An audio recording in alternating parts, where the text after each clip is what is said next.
നീ പറഞ്ഞ പൈസക്ക് വണ്ടി കിട്ടുമോ? എന്റെ അളിയെ കിട്ടുമെന്ന് 40,000 രൂപയാണ് ചോദിക്കുന്നത്. അളിയെ 25,000 കൊടുത്ത പണി നടക്കും.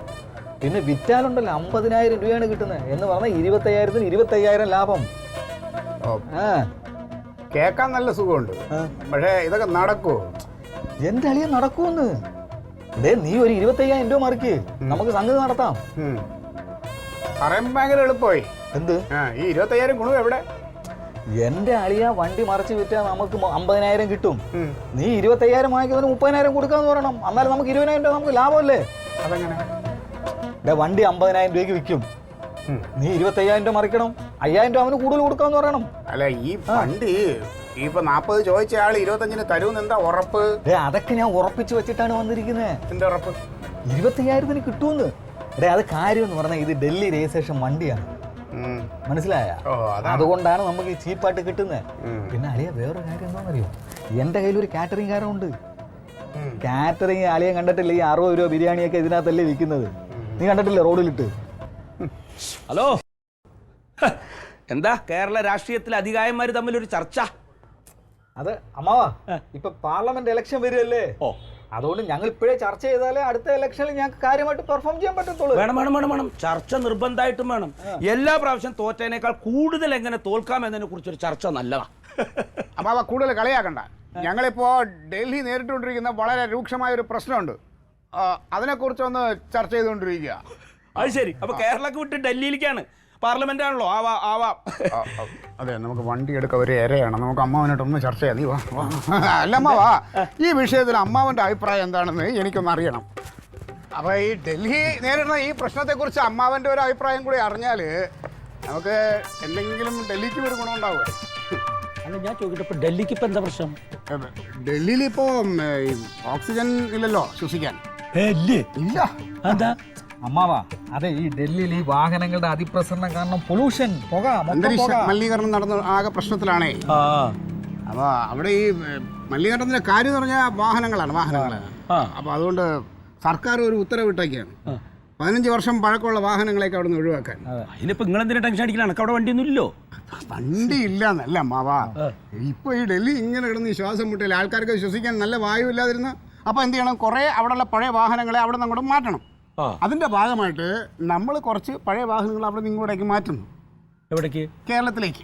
അപ്പൊ ഇവിടെ മലിനീകരണം ഉണ്ടാവില്ല? ഇവിടെ ആവശ്യമുള്ള സ്ഥലം കിടക്കും. അമ്മാവാ ഞാൻ പറഞ്ഞുതരാം. അതായത് നമുക്ക് ഈ കെയർ ഓഫിൽ ഒരു വണ്ടി അവിടെ നിന്ന് കിട്ടിയിട്ടുണ്ട്, ഒരു ഒമിനി വാൻ. ഒരു 25,000 രൂപയ്ക്ക് സാധനം ഇങ്ങനെ നമ്മുടെ കയ്യിൽ വരും. പോണായിരുന്നു 25,000 റുപ്യക്ക്. അതല്ലേ ഡൽഹി വണ്ടി ആയതുകൊണ്ടല്ലേ അങ്ങനെ കിട്ടുന്നത്. അവിടുത്തെ ഈ പ്രശ്നം കൊണ്ടല്ലേ ഇങ്ങനെ കിട്ടുന്നത് വിലതാത്ത്. പിന്നെ വിറ്റാലോ 50,000 രൂപയ്ക്ക് ഞാൻ കച്ചവടാക്കി വെച്ചിരിക്കുക. ഡബിള് ലാഭം, 25,000 ലാഭം. അതെ അതെ അതെ, ശരി, അത് നല്ല പരിപാടിയാണല്ലോ. എന്നാ പിന്നെ നോക്കുക, അതിനെന്താ നല്ല കാര്യല്ലേ, അത് ചെയ്തോ. അല്ല ബാവാ, അപ്പൊ ഞങ്ങളിങ്ങനെ ആലോചിച്ചപ്പോ ഇങ്ങനത്തെ ഒരു നല്ല സംരംഭത്തിന്റെ തുടക്കം അമ്മാനെ പോലെ ഒരു മുതിർന്ന ആളിൽ നിന്ന് തന്നെ ആവണമെന്നുള്ളൊരു മനസ്സിലൊരു മോഹം. അത് ശരി, അപ്പൊ ഇങ്ങനെ ഈ പഴയ വണ്ടികളൊക്കെ മറച്ചു വെച്ചിട്ടാണ് നിങ്ങളുടെ പാർട്ടി ഇലക്ഷനെ കാശുണ്ടാക്കണില്ലേ?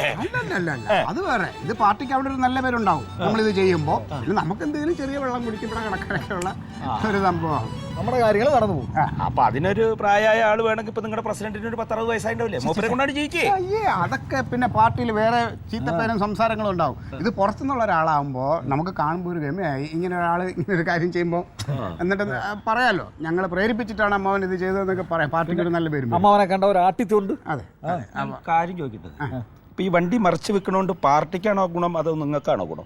ഇതിപ്പോ പാർട്ടിക്ക് അവിടെ നല്ല പേര്, ഞങ്ങൾക്ക് ഇവിടെ ചെറിയ വെള്ളം കുടിക്കാൻ എന്തെങ്കിലും ചെറിയ ലേശം കിട്ടും. എന്തിനാടാ വെറുതെ ഒരു കാര്യം നേടാൻ വേണ്ടിയിട്ട് പാർട്ടിയുടെ കാര്യമൊക്കെ പറയണത്? ഇപ്പൊ നിങ്ങൾക്ക് അങ്ങനെ ഒരു 10-25,000 റുപ്യ കിട്ടണ ഒരു ബിസിനസ് വന്നിട്ടുണ്ട്, ഒന്ന് സഹായിക്കേണ്ട കാര്യം, അത് അങ്ങോട്ട് മുഖത്ത് നോക്കി പറഞ്ഞാൽ പോരെ? അല്ല, അങ്ങനെ ഞാൻ പറയാം, അങ്ങനെ പറയാം. അപ്പൊ അങ്ങനെയാണ്. ഒരു 25,000 രൂപ തന്നാൽ നമുക്ക് ആ വണ്ടി അങ്ങ് എടുക്കാം. 25,000 റുപ്യ വേണ്ട, അതാ പ്രശ്നം. 25,000 റുപ്യ എടുക്കല്ലേ, അതാ പ്രശ്നം. അല്ല, അമ്മാവൻ വിചാരിച്ചാൽ നടക്കൂലേ? ഒരു രക്ഷയില്ലടോ. ഒരു കാര്യം ചെയ്യാം, വെറുതെ വേണ്ട, ഒരു 5,000 രൂപ അമ്മാവന്റെ പോക്കറ്റിൽ ലാഭമായിട്ട് ഞാൻ തന്നാലോ? 25,000 റുപ്യ മുടക്കിയ 5,000 റുപ്യ എനിക്ക് അമ്മാവന് ലാഭം തരും. 30 രൂപ അമ്മാവൻ അങ്ങ് തിരിച്ചു തരും.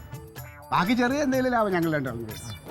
അങ്ങനെയാണെങ്കിൽ ഒരു കാര്യം ചെയ്യാം, ഒരു നല്ല കാര്യത്തിനല്ലേ. ഇപ്പൊ പെട്ടെന്ന് നിങ്ങൾക്ക് ഒരു 10-25 റുപ്യ കിട്ടുമെങ്കിൽ ഞാനെന്തിനാ കനകനോട് സംസാരിച്ചാലോ? അതൊക്കെ വേണോ? അവൻ ചെയ്യൂടാ, അവൻ ചെയ്തു തരും. ആ എന്നാ പിന്നെ അവന്റെ കയ്യിൽ പൈസ വെറുതെ ഇരിക്കണുണ്ടെങ്കിൽ ഈ പറഞ്ഞ നമുക്ക് ഇതിനു വേണ്ടി കിട്ടിയിട്ട് അമ്മാവന് ഒരു 5 രൂപ അത്രയും പെട്ടെന്ന് കച്ചവടമായി എന്തെങ്കിലും ആളുണ്ടെന്നാ ഇപ്പൊ വിളിച്ചു വെച്ചതുള്ളൂ. ഒരു മിനിറ്റ്. കനക കിട്ടുന്ന ലാഭം എല്ലാവരും കൂടുതൽ ഇങ്ങോട്ട് വന്നാ. ആര് കൊടുക്കണം, ആർക്ക് കൊടുക്കണം? നീ ചുമ്മാ ഒരു കാര്യം നടക്കട്ടെ. എങ്ങനെയെങ്കിലും ആ അല്ലേ ക്ലീറ്റസ് പറഞ്ഞു കേട്ടപ്പോഴേ ഭയങ്കര കേട്ടോ, ഡൽഹിയിലാകെ പ്രശ്നമാണ്. അല്ലേ അതിപ്പോ മകരമാസം അല്ലയോ, ഡൽഹിയിലൊക്കെ ഇപ്പൊ മരം കൊച്ചുന്ന തണുപ്പാ. അയ്യോ ഈ മകരമാസത്തിൽ ഞാനും എന്റെ ഹവീൽദാരും കൂടെ എന്റെ ദൈവമേ ആ താജ്മഹാലിന്റെ കീഴിൽ കൂടെ ഇങ്ങനെ നടന്നു വരുമ്പോഴത്തേക്ക് എന്തായി പറയണത്? ആ കാര്യം എന്നല്ല പറയണത്. അതെ അമ്മ, ഡൽഹി ഇപ്പം ശ്വാസം ഇല്ലാതെ ബുദ്ധിമുട്ട്. അതിന് നീ ഇവിടെ കിടന്ന് ശ്വാസം മുട്ടുന്നത് നമ്മുടെ അയൽ രാജ്യം അല്ലേ, അല്ല സംസ്ഥാനം അല്ലേ? അല്ല അതെ ഉണ്ടായിരിക്കും, ഞാൻ പറയാം. അതായത് ഇപ്പൊ ഡൽഹിയില് ഒരുപാട് വാഹനങ്ങൾ ഇങ്ങനെ പെരുകിയിട്ട് ആകെ പുകപടലാണെന്നാണ്. അപ്പൊ അവിടെ സർക്കാർ ഒരു കാര്യം തീരുമാനിച്ചു. ഒരു 15 വർഷത്തിന് പഴക്കമുള്ള വണ്ടികളൊക്കെ അവിടുന്ന് വിറ്റ് ഒഴിവാക്കാം, ഓടാൻ പാടില്ല അവിടെ. അത് തന്നെ. അപ്പൊ അങ്ങനത്തെ വണ്ടികൾ ഇവിടെ ചുളുവിനെ കിട്ടാനുണ്ടെന്നും അത് ഇവിടെ ഡബിൾ വിലക്ക് വിൽക്കാനും പറ്റുന്ന അപ്പൊ അൻസാറ് പറയണത്. അതിനിപ്പോ ഒരു 25,000 റുപ്യ കൊടുത്താൽ ഇവർക്ക് ഒരു വണ്ടി കിട്ടാണ്ട്. ഇത്ര എന്ത് വണ്ടിയാണ് അത്? ഇങ്ങനെ ഡോർ ഇങ്ങനെ വലിച്ചു തുറന്നിട്ട് ഇങ്ങനെ നടക്കണ വണ്ടി. ആംബുലൻസ് ആയിട്ടൊക്കെ ഓടുന്നു. ആ അത് തന്നെ. അപ്പൊ ആ വണ്ടി കിട്ടാണ്ട് 25,000 റുപ്യ കൊടുത്താൽ മതി. അതിന് ആളുടെ ഇത്ര അപ്പൊ തന്നെ 50,000 റുപ്യക്ക് മറച്ചു വെക്കാന്ന്. കാറ്ററിംഗുകാരുണ്ട്. അത് ശരി, അടിപൊളിയാണല്ലോ. അത് കൊള്ളാളിയാ അല്ലേ? അത് നല്ല പരിപാടി. ഞാൻ പറഞ്ഞില്ലടാ അവനത്. കനക ഇതെങ്ങടെ പോണ്? ഇവരുടെ പ്ലാൻ എങ്ങനെയാ? നല്ല ബിസിനസ് ആണോ? നല്ല പരിപാടിയല്ലേ? അങ്ങനെ അങ്ങോട്ട് പോയാലോ? ഞാനെന്ത് വേണം? 25,000 റുപ്യ കൊടുക്ക അവർക്ക്. എന്തിന്? വണ്ടി മേടിക്കാൻ ഒരു 25,000 റുപ്യ നീ കൊടുക്കുക. വേണ്ട, ആ 25,000 രൂപ ഉണ്ടെങ്കിൽ 10 കുറച്ച് ഏത്തവാഴക്കന്ന് നട്ടാലുണ്ടല്ലോ, അത് എന്ത് ലാഭത്തിന് നമുക്ക് നടത്താം. അമ്മ വെറുതെ വിട്ടിത്തരം പറയല്ലേ അമ്മ. ഏത്ത വാഴ വാങ്ങിച്ചു വെച്ചാൽ അത് കൊലയായി വാഴയായൊക്കെ വരാൻ എന്തോരം സമയം എടുക്കും. അതിനിടയ്ക്ക് അതിന് വന്ന് വവ്വാല് തിന്ന എന്ത് ചെയ്യും? അല്ലെങ്കിൽ പല പന്നി വന്ന് കുത്തി മറിച്ചാൽ എന്ത് ചെയ്യും? പോയില്ലേ? വേണ്ട പഴയ വണ്ടി ഒന്നും ഇവിടെ ഇങ്ങോട്ട് കെട്ടി വലിച്ചോണ്ട് വരണ്ട. അത് ഇവിടേക്കല്ല, നമ്മളൊരു തിരിമറി ചെയ്ത് കൊടുത്താൽ അപ്പൊ തന്നെ വിറ്റ് കാശ്. ഒന്നുമില്ല, നമ്മൾ വണ്ടി എടുക്കുന്നു, തിരിച്ചങ്ങോട്ട് വേറൊരാളിന് കൊടുക്കുന്നു, അയാളുടെ നിന്ന് പൈസ വാങ്ങിക്കുന്നു, മുതൽ അളിയന് കൊടുക്കുന്നു, ഞങ്ങൾ എന്തേലും വെള്ളം കുടിക്കാൻ എടുക്കുന്നു. അതൊന്നും നടക്കുന്ന കാര്യമല്ല. അതിനുവേണ്ടി നിങ്ങൾ ശ്രമിക്കേണ്ട. നിങ്ങൾ എടുക്കുക, വിൽക്കുക, കൊടുക്കുക, എന്ത് വേണോ ചെയ്തോ.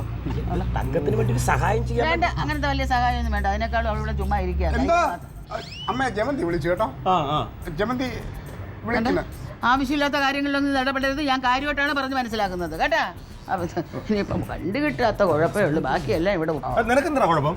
ഇത് സ്ഥിരം പരിപാടിയാണ്. ഇപ്പൊ അമ്മാവനോട് കൂട്ടിക്കുന്ന ഇതുപോലെ ഓരോ കാര്യങ്ങൾ പറഞ്ഞ് എന്നെ വളച്ചതിനകത്താക്കും. എന്നിട്ട് എന്താവും? എന്റെ പൈസയും പോവും, മുതലും പോവും, സാധനവും പോവും. ആ പരിപാടിക്ക് ഞാൻ ഇല്ല. എടാ ഇതതുപോലെയല്ല. ഇപ്പൊ നീ കാശ് ഇറക്കണതിൽ പടക്ക് ബുദ്ധിമുട്ട്. അതെ. എന്നാ ഈ എടുക്കണ വണ്ടി കനകന്റെ പേരിൽ നമ്മൾ രജിസ്റ്റർ ചെയ്യും. അതിന്റെ ആവശ്യം എന്താണ്? അത് ശരിയാവൂല. ആള് വരുമ്പോ കനകൻ ആ വണ്ടി അങ്ങോട്ട് വിൽക്കും, കനകൻ ആ വണ്ടിയുടെ പൈസ മേടിക്കും, അവൻ ചെലവാക്കിയ പൈസ എടുത്തിട്ട് ബാക്കി നിങ്ങൾക്ക് അങ്ങോട്ട് തരും. അല്ല അങ്ങനെയാണെങ്കിൽ മതി. അവൻ പറഞ്ഞാലും കാര്യം ഇല്ലാതെ പോലെ അമ്മ അങ്ങനെ സംസാരിക്കണേ. നിന്നാര് വിശ്വസിക്കാൻ? നീ വിശ്വാസക്കട ചെയ്യൂ. അങ്ങനെയാണ് കുഴപ്പമില്ലോ.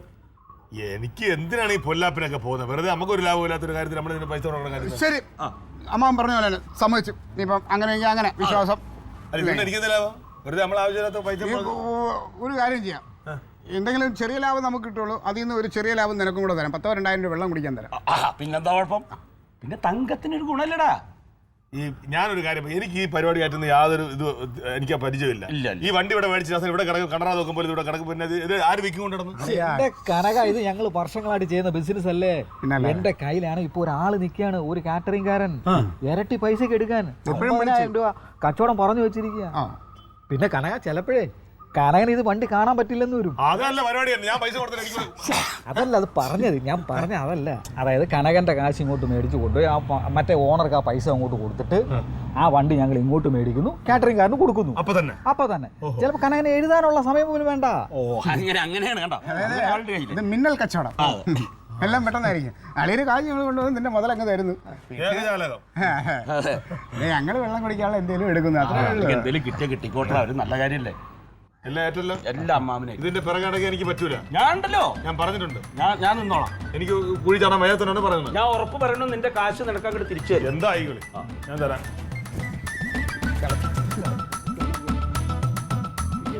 എന്തിനാ അവന് 2000 ഉറുപ്പ്യ കൊടുക്കാന്ന് പറഞ്ഞേ? അങ്ങനെ എല്ലാവർക്കും ലാഭം കൊടുത്തു കഴിഞ്ഞാൽ പിന്നെ കാശുണ്ടാവും കയ്യിലെ.